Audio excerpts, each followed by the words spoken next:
Dikisahkan ada dua orang sahabat. Untuk mempermudah cerita, kita sebut saja namanya Dodi dan Rudi. Dodi dan Rudi adalah dua orang sahabat yang sering bermain bersama.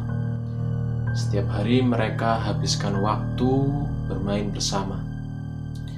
Suatu ketika, mereka berencana untuk mencari layangan putus, dan hal tersebut biasa mereka lakukan. Namun untuk lokasinya sendiri cukup jauh dari tempat tinggal mereka, sehingga mereka harus berjalan kaki lumayan jauh. Akhirnya mereka pun pergi menuju tempat di mana mereka akan mencari layangan putus.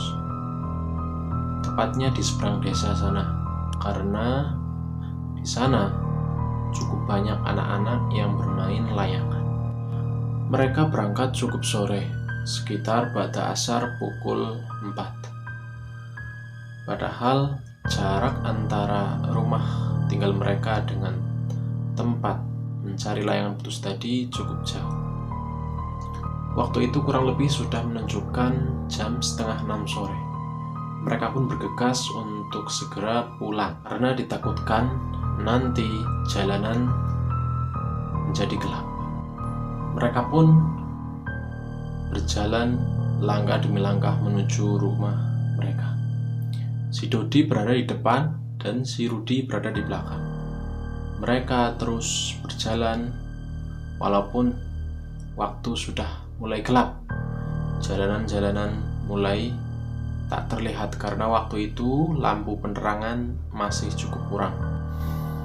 Karena jalan yang akan mereka lewati masih berupa persawahan dan perkebunan, yang tentunya penerangan masih sangat kurang.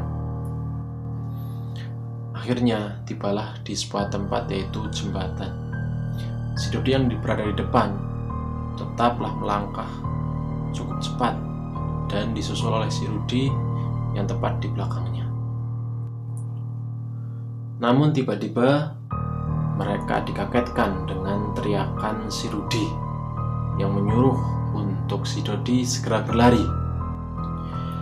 Di sana si Rudi melihat sosok penampakan berupa seorang wanita yang memakai selendang di pinggangnya berwarna hitam dan memakai baju setengah badan. Kemudian wanita tersebut membawa sebuah tempat dari anyaman dan di dalamnya terdapat pakaian yang menurut perkiraan pakaian tersebut habis dicuci dari sungai karena tempat tersebut memang dekat dengan aliran sungai.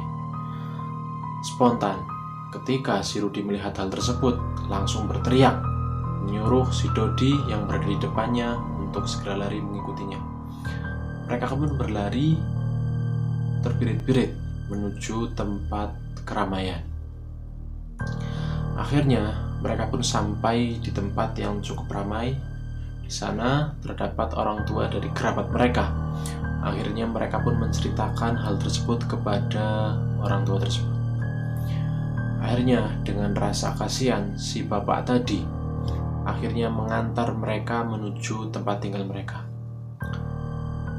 Waktu sudah menunjukkan pukul 7.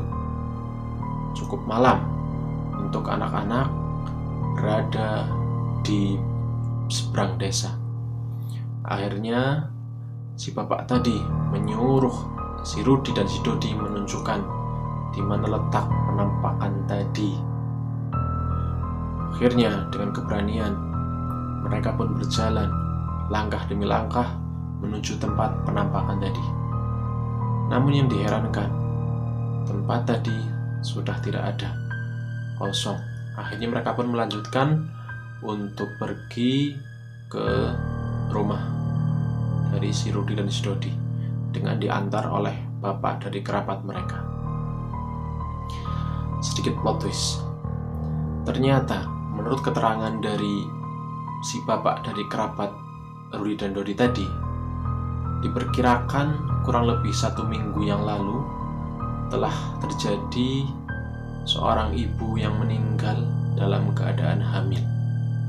Dan hal tersebut dipercayai menjadikan wanita tersebut gentayangan menjadi sosok wanita yang seperti si Rudy dan si Dodi tadi lihat.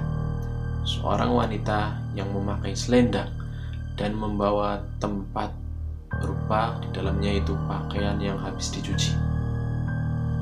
Cukup merinding. Ya mungkin cukup sekian untuk kisah kali ini. Mohon maaf apabila ada kekeliruan. Wassalamualaikum warahmatullahi wabarakatuh.